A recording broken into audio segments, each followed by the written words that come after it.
Encore here now working to restore power at this home. They do believe it was a lightning strike that caused the fire this morning. You can see where lightning struck the back of this home here, the second story. The woman who lives here telling me that's where her children were sleeping when that lightning hit around 6:30 this morning. Physically, everyone is okay, but it was quite an emotional morning for them here when that happened. You can show you some video from earlier when firefighters were still here checking for hot spots and beginning the cleanup process here at this home. Neighbors across the street tell me right around that time they heard a really loud clap of thunder. They saw the lightning, rain was coming down, and then they looked out and saw a large fire across the street. The woman who lives here tells me that she had her children in the home, also her grandfather who has dementia, so she immediately rushed to get everyone awake and get them out of the home safely. Again, everyone here is physically doing okay. The fire chief here on the scene earlier this morning telling me this is one of at least 3 lightning strikes that they had to respond to within just 15 miles of this neighborhood here in Little Elm. Reporting live. Looking at the outside of this apartment building, we can see the power pole that collapsed late last night, slammed into the side of this 3-story building, and just above us we can see the repair crew that's on site getting ready to remove the pole. The collapse of the pole touched off a fire that spread quickly through the structure. That happened about 11:30 p.m. Want to show you cell phone video from resident LaShawna Hadley. She lives in the apartment that absorbed the initial impact.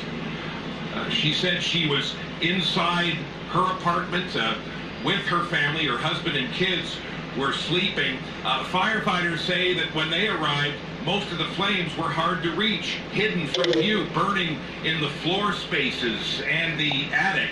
Now, we spoke with LaShawna Hadley about the scary moments as all of this began.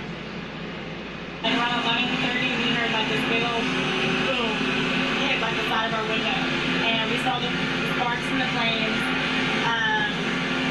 And my husband, he got up and he looked around like, what is that? And he went outside, and somebody was pointing to us like from down here, like, hey, it's on your window. It's up, it's up there. You need to get out.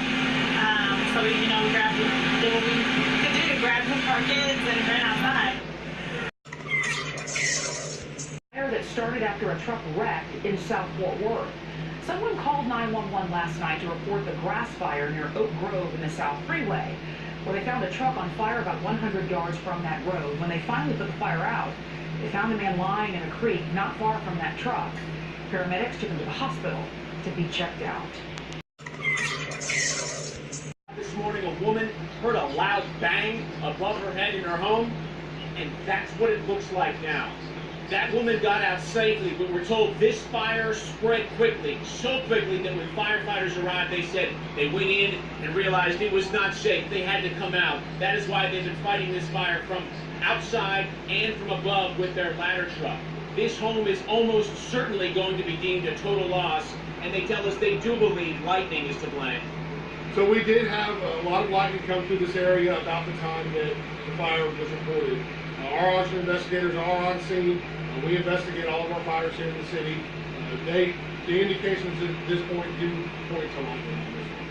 Part of the official investigation into what exactly happened here will involve arson investigators from the Fort Worth Fire Department, as well as a check of the National Weather Service in terms of just when this storm passed, and comparing that to lightning strikes, matching that with this area.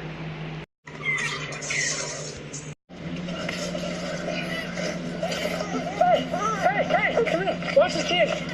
Watch this kid. Go. Come on.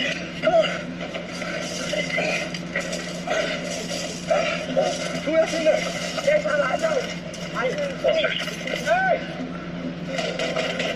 Get away from it. Go.